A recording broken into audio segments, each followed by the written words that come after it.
James, welcome to episode 6, Conversations with Counselors. It is great to have you on board. You've come highly recommended, and it took us a while to get you, but you're here, so thanks so much. Yeah, thanks for having me. Awesome. Before we jump into some of the great questions we have lined up for you, love just a bit of an introduction, short introduction of who you are. Yeah, so I'm James Kelly. I'm a registered therapeutic counselor, and I've been working in this field for about 20 years. And so I have a job as an executive director. I run a nonprofit program for youth struggling with substance use called Peak House. And then alongside of that, I also have a private counseling practice that I also operate. And so, yeah, I'd say my client base is pretty diverse. And part of my, commitment to community is holding a portion of my practice for queer, trans, non-binary clients and those that support and love them. And then I also do a piece of work where I hold space for frontline workers that are helping in the profession, particularly in the opioid crisis that's happening, and for young adults also dealing with substance use.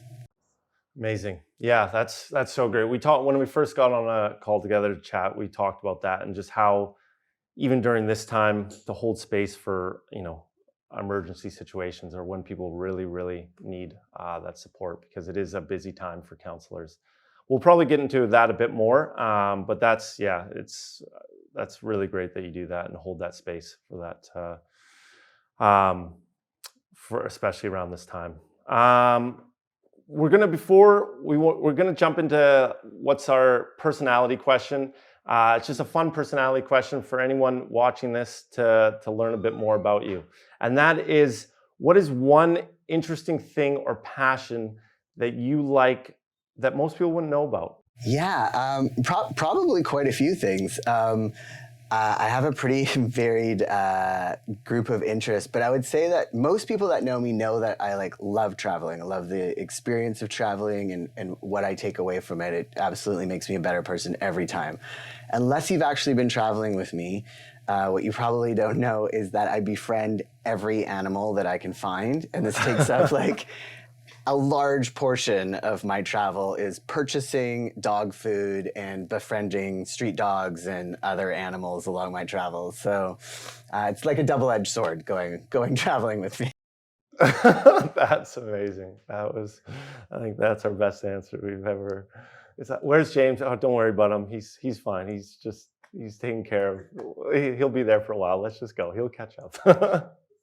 Love to kind of just get a bit of background of why did you become a counselor? Why counseling? And with that, do you see a counselor yourself? Yeah, so I'll work backwards. I absolutely see a counselor. I see a couple of counselors depending on what I'm trying to work on in that moment. So I might source out someone particular to an issue. Yeah, I think it's for me, it's part of my overall wellness plan. And I go on a regular basis, and it's like a tune-up. So I go whether I have a burn the house down situation or not. So I absolutely go to counseling. I think probably like most people, I entered the field wanting to be useful and to give back in some way, have a life of meaning, that kind of idea. Early in my career, I worked for quite a number of years working with youth experiencing homelessness.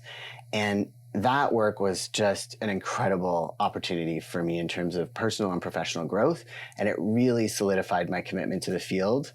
It's a particularly privileged position to be in, to witness and support people going through what is likely the most difficult part of their life.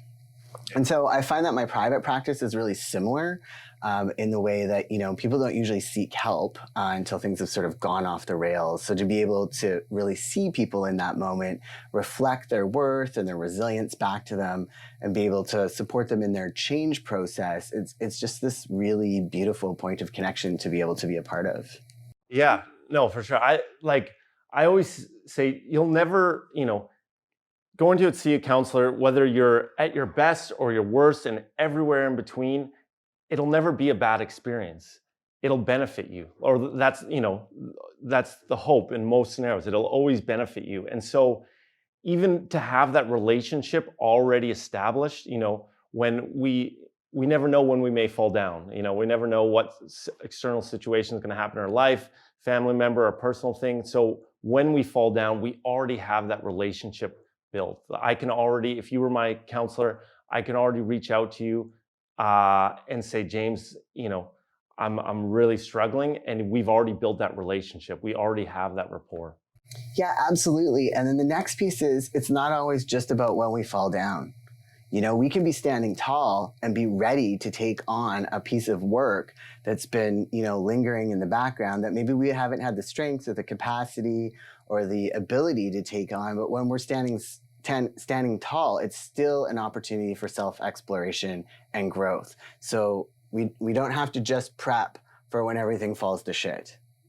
Totally. Yeah, that's a great point for sure. Yeah, I love that.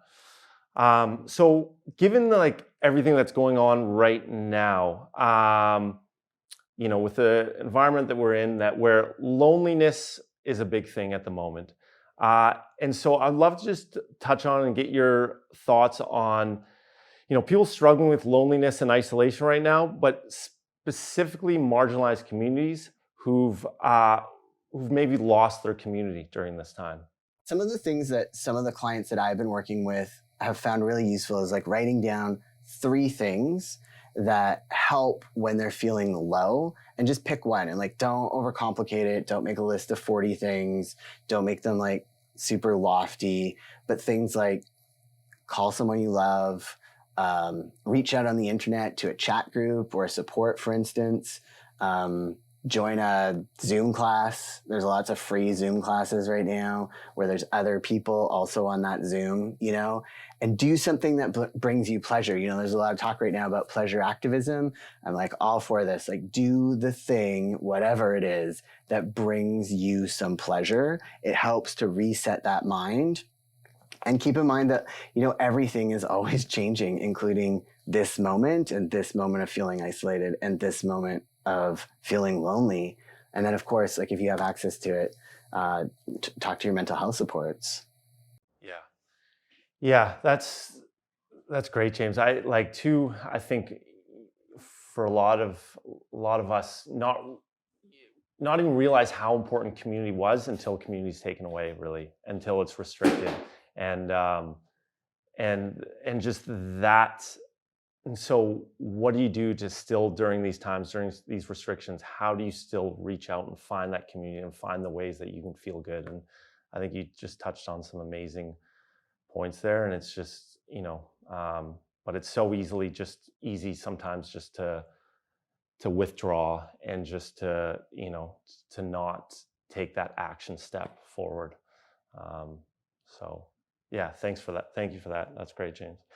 For someone watching this right now who may be feeling down and out, and maybe they're having a tough time getting out of bed, or they're having a tough time just making this day happen, what is one piece of advice that you could possibly give, or one little bit of support for someone who may be in that situation? Yeah, this might be an unusual answer, but here's the thing. Sometimes you just can't get out of bed, and that's okay, is the thing. Sometimes the body needs to rest, and we need to be gentle with ourselves and allow for that. Well, James, thanks so much for being part of Worth's Conversation with Counselors. This is episode 6 with the one and only James Kelly. So thanks so much, James. We really appreciate it. And I'm sure this will have an impact on a lot of people watching. So thanks again.